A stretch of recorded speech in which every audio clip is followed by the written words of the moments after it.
Kişinin başına iş gələr. Zeynəmində, demində Səncan. Dur çıxdı. Səncan yox. Demirsən? Sən niyə əlsiz? Çox bək danışdınız. Ay millət. Bir dəqiqə bura baxın. Səncan. Sizə bir şey deyəcəm. Amma heç bir-birindən Səncan. Heç gedmədən. Eşidəndə əvvəlcə sevinəcəksiniz. Sonra da möhkəm əsəbləşəcəksiniz. Deməli bax Nüsrət. Bu Nüsrət. Nədir? Xəstə deyilmiş.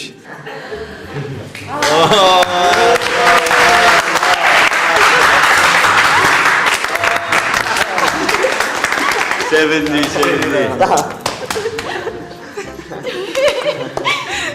Bəs necə olub bu? Heç nə, analizlər səhv düşüb. Bu mundar ölməyəcək. Sizə demişdim sevinəcəksiniz. İndi də keçirik əsəbləşmə yerinə. Hansı yerdir ki? Bax bu Nüsrət bu xəbəri bilib bizdən də istifadə eləyib. Yox, kino deyirsən. Yalan danışıb. Nə?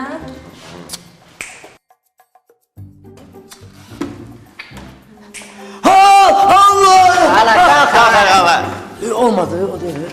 Yox, şey deyil. Danış.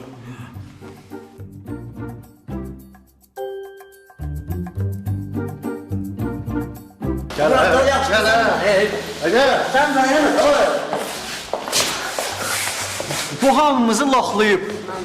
Kimin nə sözü var, üzünə desin. Düzülün. Mən heç şey eləməmişəm. Söz eləməyəm də, yanındayam. Söz deyildi ki, mən Burnumdan gəlsin. Yekə kişisən ha. Hamı sənə görə narahat oldu. Ayıb olsun hər sən. mən uşaq... Gel bura. Mən üzüm... Denə sözü.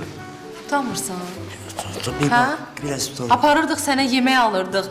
Əynivə paltar alırdıq ki, yazıqdır bugün sabah öləcək. Budur cavabı. Utanmırsan sən? Bir alacaq. Yazıq ilan vursun səni. Öl elə. Bu uşaqlar borca girib sənə telefon aldılar, Nə vaxt? Vicdansız. Sənə görə mən qardaşımla üz-göz olmuşam. Nə abırs adamsan, hə sən? Sən danışma, ata-bala hamısını bilirdi də, mən. Sakit ol. Onun dərsini evdə verəcəm mən. Bu dərsin. Yox, evdə vurmuşam, bəsit. İndi kimdir?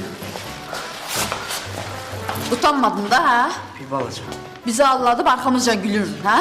Yox, mən... Sən niyə vurmursan ki? Heyf ki, təzə manikür eləmişəm. Dırnaqlarım heyfdir. Onun əvəzinə mən vuraram. Ya, əvəzə vurmaq yoxdur, əvəzə vurmaq. Gel bura. Gel bura. Hamıdan üzr istəyirsən. Hamıdan üzr istəyirəm. Adam kimi hamıdan üzr istəyirsən. Adam kimi hamıdan üzr... Ha, eşitmirsən mən sən? Yox, eşidirəm. Üzr istəyirəm, uşaqlar, qələt eləmişəm. Yəni, bir də olmayacaq belə bir şey. Sən qədir bilən sənə, qədir bilən olsun bir eləyərsən ha sən. Mən... Nüsrət, nə almışıqsa hamısını bir-biri geri qaytarırsan, eşitdin? Özdə qəpiyinə qədər. Kirayə pulum güclə verirəm, mən nətər şey edirəm. Ha, dedi qaytaracaqsan, demək qaytaracaqsan da, ha? Şey edəcəm, qaytaracam dəqiqliyinə.